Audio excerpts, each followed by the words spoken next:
Hello everyone. Let's learn the story The Skull and Bacillus written by H.G. Wells. ഒരുപാട് science fiction ബുക്സും comic നോവൽസും എഴുതിയിട്ടുള്ള ഒരു റൈറ്ററാണ് H.G. Wells എന്ന് പറയുന്നത്. എന്ന് വെച്ച് അദ്ദേഹം സയൻസ് ഫിക്ഷൻ അല്ലെങ്കിൽ സയൻസ് റിലേറ്റഡ് ആയിട്ടുള്ള തീംസിനെ പറ്റിയിട്ട് മാത്രമല്ലായിരുന്നു എഴുതിയിട്ടുണ്ടായിരുന്നത്. അദ്ദേഹം സോഷ്യൽ ഇൻഇക്വാലിറ്റീനെ പറ്റിയിട്ട് പറഞ്ഞിട്ടുണ്ടായിരുന്നു, ഹ്യൂമൻ ബീങ്സിൻ്റെ ഫ്യൂച്ചറിനെ പറ്റിയിട്ട് സംസാരിച്ചിട്ടുണ്ട്. അദ്ദേഹം ഒരു സോഷ്യൽ കമൻറ്റേറ്റർ ആണ്. സോ നമുക്ക് ഇന്ന് പഠിക്കാനുള്ള ഈ ഷോർട്ട് സ്റ്റോറിക്കകത്ത് എന്താണ് പറഞ്ഞിരിക്കുന്നത് എന്ന് നോക്കാം. ഒരു ബാക്ടീരിയോളജിസ്റ്റിനെ ഇൻട്രൊഡ്യൂസ് ചെയ്തുകൊണ്ടാണ് ഈ ഷോർട്ട് സ്റ്റോറി സ്റ്റാർട്ട് ചെയ്യുന്നത്. And this person is showing someone a microscopic slide which contains a bacillus of cholera. Bacillus എന്ന് പറഞ്ഞാൽ കീടാണു. കോളറയ്ക്ക് കാരണമാകുന്ന കീടാണു കൺസിസ്റ്റ് ചെയ്യുന്ന ഒരു സ്ലൈഡ് ഉണ്ട്. ആ സ്ലൈഡ്, ആ മൈക്രോസ്കോപ്പിൻ്റെ താഴെ വെക്കുന്ന ഒരു സ്ലൈഡില്ലേ, ആ സ്ലൈഡ് ഒരാളെ കാണിച്ചുകൊണ്ടാണ് ഈ ബാക്ടീരിയോളജിസ്റ്റ് സംസാരിച്ചു തുടങ്ങുന്നത്. ഈ സംസാരം കേട്ടുകൊണ്ടിരിക്കുന്ന ആൾക്ക് ലാബിനെ പറ്റിയിട്ടോ അല്ലെങ്കിൽ മൈക്രോസ്കോപ്പിനെ പറ്റിയിട്ടോ ബാസിലസിനെ പറ്റിയിട്ടോ ഒന്നിനെ പറ്റിയിട്ട് യാതൊരുവിധ ഐഡിയയും ഇല്ലെന്ന് നമുക്ക് ആദ്യം അത് കാണുമ്പോൾ തന്നെ മനസ്സിലാവും. ഇയാൾ ഭയങ്കര ക്യൂരിയസ് ആണ്, പക്ഷെ അയാൾക്ക് എങ്ങനെയാണ് ഒരു മൈക്രോസ്കോപ്പിലൂടെ നോക്കേണ്ടത് എന്നുള്ള കാര്യങ്ങളൊന്നും അറിയത്തില്ല. ഇയാൾ എത്ര നോക്കിയിട്ടും ഇത് കാണാൻ പറ്റുന്നില്ല. അങ്ങനെ അവസാനം ഇയാൾ കണ്ണൊക്കെ ഒരു കണ്ണ് പൊത്തിയൊക്കെ വെച്ചിട്ട് മൈക്രോസ്കോപ്പ് നോക്കുന്നതിലൂടെ നമുക്ക് കിട്ടുന്ന ഒരു ഐഡിയ എന്ന് പറഞ്ഞാൽ അയാൾക്ക് അത്ര ഫെമിലിയർ ആയിട്ടുള്ളൊരു സിറ്റുവേഷൻ അല്ല ഈ ലാബ് എന്ന് പറയുന്നത്. ഇത് കണ്ടിട്ട് ബാക്ടീരിയോളജിസ്റ്റ് പറയുന്നുണ്ട് അതിനകത്തൊരു സ്ക്രൂ ഉണ്ട്, അതൊന്ന് ടേൺ ചെയ്ത് കഴിയുമ്പോഴത്തേക്കും, ജസ്റ്റ് ഒന്ന് സ്ലൈറ്റ് ആയിട്ടൊന്ന് ടേൺ ചെയ്ത് കഴിയുമ്പോഴത്തേക്കും ഫോക്കസ് മാറും. ഫോക്കസ് മാറുമ്പോൾ നിങ്ങളുടെ ഇതിനനുസരിച്ചുള്ള രീതിയിൽ നിങ്ങൾക്ക് കാണാൻ പറ്റും, അങ്ങനെയാണ് ചെയ്യേണ്ടതെന്ന് പറഞ്ഞു കൊടുക്കുന്നു. അപ്പോൾ അങ്ങനെ ഫോക്കസ് മാറ്റി നോക്കിയപ്പോഴത്തേക്കും യെസ് പറ്റുന്നുണ്ട്, ഇപ്പം ബാസിലസിനെ കാണാൻ പറ്റുന്നുണ്ടെന്ന് അയാൾ പറയുന്നു. വിസിറ്റർ അപ്പം പറയുന്നൊരു ഡയലോഗ് എന്ന് പറയുന്നത് little streaks and shreds of pink. എനിക്ക് കാണാൻ പറ്റുന്നുണ്ട്, വരയും കുറിയൊക്കെ പോലെ കഷ്ണങ്ങളൊക്കെ ആയിട്ട് എന്തൊക്കെയോ പിങ്ക് കളറിൽ കിടക്കുന്ന എനിക്ക് കാണാൻ പറ്റുന്നുണ്ട്, അതാണ് സ്റ്റെയിൻഡ് ആയിട്ടുള്ള ബാക്ടീരിയ എന്നുള്ള കാര്യം അയാൾ മനസ്സിലാക്കുന്നു. പക്ഷെ അപ്പോഴും അയാൾക്ക് ഭയങ്കര സംശയം, ഇത്രയും ചെറിയൊരു ടൈനി പാർട്ടിക്കിളാണോ ഇത്രയും വലിയൊരു പ്രശ്നം ഈ സമൂഹത്തിലേക്ക് ഉണ്ടാക്കാൻ കേപ്പബിൾ ആയിട്ടുള്ളത്? അതെനിക്ക് ഭയങ്കരമായിട്ട് ഞെട്ടലുണ്ടാക്കി എന്നുള്ള രീതിയിൽ അയാൾക്ക് അപ്പോഴും ഒരു ഡിസ്ബിലീഫ് ഉണ്ട്. അയാൾ പെട്ടെന്ന് ആ സ്ലൈഡ് എടുത്തിട്ട് വെയിലത്ത് കൊണ്ടുവന്ന് ഇങ്ങനെ നോക്കുന്നു, ഇത് ഉള്ളതാണോ, ഇതിനകത്ത് എന്തെങ്കിലും ഉണ്ടോ, എനിക്ക് എന്തെങ്കിലും അല്ലാണ്ട് കാണാൻ പറ്റുന്നുണ്ടോ എന്നുള്ള രീതിയിൽ എടുത്തു വെച്ച് നോക്കുന്നുണ്ട്. അപ്പം ഡിസ്ബിലീഫ് അല്ലെങ്കിൽ ഒരു ലാബ് സെറ്റിങ്ങുമായിട്ടുള്ള അൺഫെമിലിയറിറ്റി ഭയങ്കരമായിട്ട് അതിനകത്ത് നമുക്ക് എടുത്തറിയാനായിട്ട് പറ്റുന്നുണ്ട്. ഇതെല്ലാം കണ്ടിട്ട് നമ്മളുടെ സയൻറ്റിസ്റ്റ് പറയുന്നുണ്ട് they are no longer active, അതിനെ സ്റ്റെയിൻ ചെയ്ത് അതിനെ കൊന്നു വെച്ചേക്കുവാണ്, അത് ഇനാക്റ്റീവ് സ്റ്റേറ്റിലാണ് ഇരിക്കുന്നത്, അതുകൊണ്ട് പ്രശ്നമൊന്നുമില്ല എന്ന്, അത് ഇൻഫെക്ഷ്യസ് അല്ല, അതുകൊണ്ട് പേടിക്കണ്ട എന്നിങ്ങനെ പറയുന്നുണ്ട്. അതിന് കോളറ പരത്താനുള്ള കഴിവില്ല. എന്തായാലും വിസിറ്റർക്ക് മനസ്സിലായി ഇത് പ്രശ്നമുള്ള ഡേഞ്ചറസ് ആയിട്ടുള്ള ബാക്ടീരിയ അല്ല. പക്ഷെ അപ്പോഴും ഒരു സംശയം കിടപ്പുണ്ട്, ശരിക്കും ആക്റ്റീവായിട്ടുള്ള ബാക്ടീരിയ താങ്കളുടെ കയ്യിലുണ്ടോ എന്നിങ്ങനെ ചോദിക്കുന്നുണ്ട്.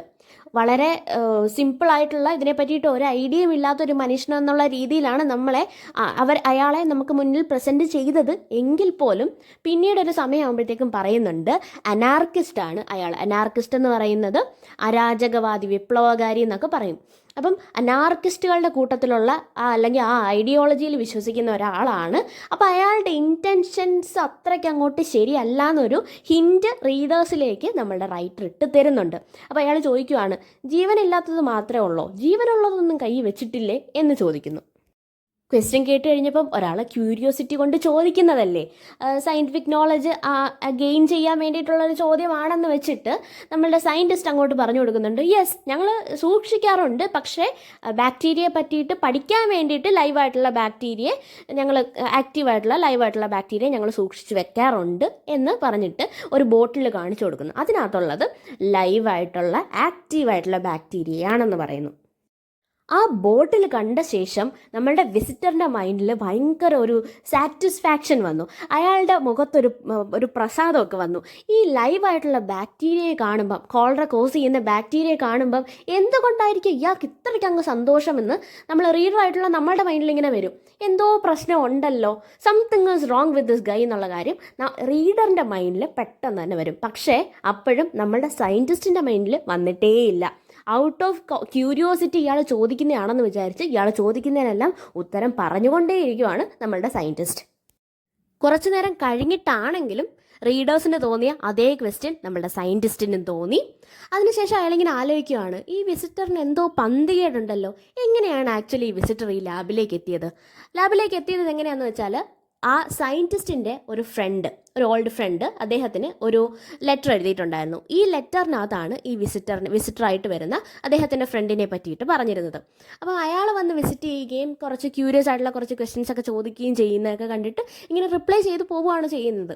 പക്ഷേ അപ്പോഴും അയാളുടെ മാനറിസംസ് എന്നൊക്കെ പറയുമ്പം ഒരു സയൻസ് റിലേറ്റഡ് ആയിട്ട് അതിനെ പറ്റിയിട്ട് ക്യൂരിയോസിറ്റി ശരിക്കുമുള്ള ഒരാളിൻ്റെ യാതൊരുവിധ മാനറിസംസും ഞാൻ അയാളിൽ കാണുന്നില്ല. അതുകൊണ്ട് തന്നെ എനിക്ക് എന്തൊക്കെയോ സംശയങ്ങൾ എൻ്റെ മൈൻഡിലുണ്ട്.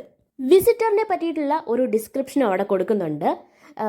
വളരെ സ്ട്രെയിറ്റ് ആയിട്ടുള്ള ബ്ലാക്ക് ഹെയർ ആണ്, അത് കുറച്ചേ ഉള്ളൂ. പിന്നെ ഭയങ്കര ഡീപ്പ് ഗ്രേ കളേർഡ് ഐസ് ആണ്. പിന്നെ അയാൾക്ക് ഭയങ്കര ശോഷിച്ച ഭക്ഷണമൊന്നും കറക്റ്റായിട്ട് കഴിക്കാത്ത ഒരു മെലിഞ്ഞ അവസ്ഥയിലുള്ള, മൊത്തത്തിൽ അയാളെ കാണുമ്പോൾ ഭയങ്കര നെർവസ് ആണ്. അൺഹെൽത്തി ഒരു ലൈഫ് സ്റ്റൈൽ ഫോളോ ചെയ്യുന്ന ഒരാളെ പോലെയാണ് കാണുന്നത്. ഒരിക്കലും ഒരു സയൻറ്റിസ്റ്റിൻ്റെ അല്ലെങ്കിൽ സയൻസുമായിട്ട് ക്യൂരിയോസിറ്റിയുള്ള സയൻസിനെ ഇഷ്ടപ്പെടുന്ന ഒരാളുടെ യാതൊരുവിധ നേച്ചറും ഒരു മാനറിസമും എനിക്കിതിനകത്ത് കാണാൻ പറ്റുന്നില്ലല്ലോ എന്ന് നമ്മുടെ സയൻറ്റിസ്റ്റ് ആലോചിക്കുന്നു. തൻ്റെ കൂടെ ഇതുവരെ വർക്ക് ചെയ്തിട്ടുള്ള സയൻറ്റിസ്റ്റുകളെ പോലൊന്നും അല്ലായിരുന്നു ഈ വിസിറ്റർ എന്ന് പറയുന്നത്. അയാൾ ഭയങ്കര ക്യൂരിയസ് ആണ്. അതുകൊണ്ട് തന്നെ അയാളോട് സംസാരിക്കാൻ സയൻറ്റിസ്റ്റിന് ഇഷ്ടവുമായിരുന്നു. ഇങ്ങനെയൊക്കെ പല കാര്യങ്ങളും മൈൻഡിലൂടെ പോയെങ്കിലും ഇയാളുടെ ഇൻട്രസ്റ്റും ക്യൂരിയോസിറ്റിയും ഒക്കെ കണ്ടപ്പോഴത്തേക്കും നമ്മളുടെ സയൻറ്റിസ്റ്റ് അതിലങ്ങ് വീണുപോയി. അദ്ദേഹം ഇങ്ങനെ എത്രമാത്രം ഡേഞ്ചറസ് ആണ് ഈ ബാക്ടീരിയ, എത്ര പേരെ കൊല്ലാൻ പറ്റും എന്നുള്ള കാര്യങ്ങളൊക്കെ, അതിൻ്റെ ഡേഞ്ചറസ് നേച്ചറിനെ പറ്റിയിട്ട് ഒരുപാട് ക്ലാസ് അങ്ങ് എടുത്തു. കാരണം ഇയാൾക്ക് അറിയത്തില്ല, ഇയാൾക്ക് ഡാർക്ക് ഇൻറ്റൻഷനാണ്, വിസിറ്ററിൻ്റെ ഇൻറ്റൻഷൻ എന്താണ്, എന്തുമാത്രം ക്രൂവലായിട്ടുള്ള തിങ്കിങ് ആണ് അയാളുടെ മൈൻഡിലെന്നുള്ള കാര്യമൊന്നും നമ്മളുടെ ബാക്ടീരിയോളജിസ്റ്റിന് അറിയത്തില്ല. അപ്പോൾ കുറച്ച് എക്സ്ട്രായും കൂടെ ഇട്ടിട്ട് നമ്മളുടെ ബാക്ടീരിയോളജിസ്റ്റ് ഇതിൻ്റെ കഥ ഇങ്ങനെ പറഞ്ഞു ഭയങ്കര ഡ്രമാറ്റിക് ആയിട്ട് ഇതിൻ്റെ കാര്യങ്ങളൊക്കെ പറഞ്ഞു കൊടുത്തുകൊണ്ടിരിക്കുവാണ്. ഇതെല്ലാം കേട്ട് കഴിഞ്ഞിട്ട് വിസിറ്റർ പറയുന്നുണ്ട്, അനാർക്കിസ്റ്റുകളുണ്ടല്ലോ, എന്തൊരു മണ്ടത്തരം അവർ കാണിച്ചുകൊണ്ടിരിക്കുന്നത്. അവർ ഇപ്പോഴും ബോംബും അതുപോലത്തെ വെപ്പൺസ് ഒക്കെയാണ് യൂസ് ചെയ്ത് ഫൈറ്റ് ചെയ്തുകൊണ്ടിരിക്കുന്നത്. അവർക്ക് മാസ് ഡിസ്ട്രക്ഷനാണ് അവരുടെ ആഗ്രഹമെങ്കിൽ ഇതുപോലുള്ള ബയോളജിക്കൽ വെപ്പൺസ് എടുത്ത് യൂസ് ചെയ്താൽ പോരെ. ഇപ്പോഴും ബോംബിനെയൊക്കെ യൂസ് ചെയ്യേണ്ട വല്ല കാര്യമുണ്ടോ? സയൻറ്റിസ്റ്റ് വളരെ ഡ്രമാറ്റിക് ആയിട്ട് ഈ കോളറ പരത്തുന്ന ബാക്ടീരിയയെ പറ്റിയിട്ടൊക്കെ പറഞ്ഞു കൊടുത്തില്ലേ? ആ പറഞ്ഞു കൊടുത്തതിൻ്റെ കൂട്ടത്തിൽ സയൻറ്റിസ്റ്റ് തന്നെ ഒരു ഐഡിയ അങ്ങോട്ട് ഇട്ട് കൊടുത്തിട്ടുണ്ടായിരുന്നു. എല്ലാവരും യൂസ് ചെയ്യുന്ന വാട്ടർ സോഴ്സ് കാണുമല്ലോ, ആ വാട്ടർ സോഴ്സിലേക്ക് ഈ ടെസ്റ്റ് ട്യൂബിലിരിക്കുന്ന അല്ലെങ്കിൽ ആ ബോട്ടിലിരിക്കുന്ന ആ ബാക്ടീരിയ ഒന്നെടുത്ത് ഇട്ട് കൊടുക്കൂ. കുറച്ച് കഴിയുമ്പോഴത്തേക്കും ഇത് എല്ലാ വീടുകളിലും എത്തും, കുടിക്കുന്ന സ്ഥലങ്ങളിൽ ആരൊക്കെ വെള്ളം കുടിക്കുന്നോ അവരുടെ വീടുകളിലേക്ക് എല്ലാം എത്തും. അങ്ങനെ സകലരിലേക്കും ഈ കോളറ എത്തും. ഒരു നാട് ഒട്ടുക്കെ തകർക്കാനായിട്ട് ഈ ഒരൊറ്റ ബോട്ടിൽ, ഈ ചെറിയ ബോട്ടിലെ സാധനം മാത്രം മതി എന്നുള്ള കാര്യം ഇങ്ങനെ പറഞ്ഞു കൊടുക്കുന്നു. ഇതൊക്കെ കേൾക്കുമ്പോഴാണ് അദ്ദേഹം പറയുന്നത്, ഈ അനാർക്കിസ്റ്റൊക്കെ എന്തൊരു മണ്ടന്മാരാണ്, ഇങ്ങനെയൊക്കെയാണോ ചെയ്യേണ്ടത്, ഇതൊക്കെയല്ലേ ചെയ്യേണ്ടത് എന്നുള്ളൊരു കമൻറ്റ് പറയുന്നത്. എന്തായാലും ഒരുപാട് ഡ്രമാറ്റിക് ആയിട്ടുള്ള നരേഷനൊക്കെ കഴിഞ്ഞിട്ട് സയൻറ്റിസ്റ്റിന് തന്നെ മനസ്സിലായി ഞാൻ കുറച്ചധികം പറഞ്ഞു പോയല്ലോ എന്ന്. അങ്ങനെ അദ്ദേഹം അങ്ങ് നിർത്തി. കുറച്ച് കഴിഞ്ഞപ്പോഴത്തേക്കും ഡോറിൽ ഒരു നോക്ക് കേട്ടു. അത് മിന്നിയായിരുന്നു, ഈ ബാക്ടീരിയോളജിസ്റ്റിൻ്റെ വൈഫ്.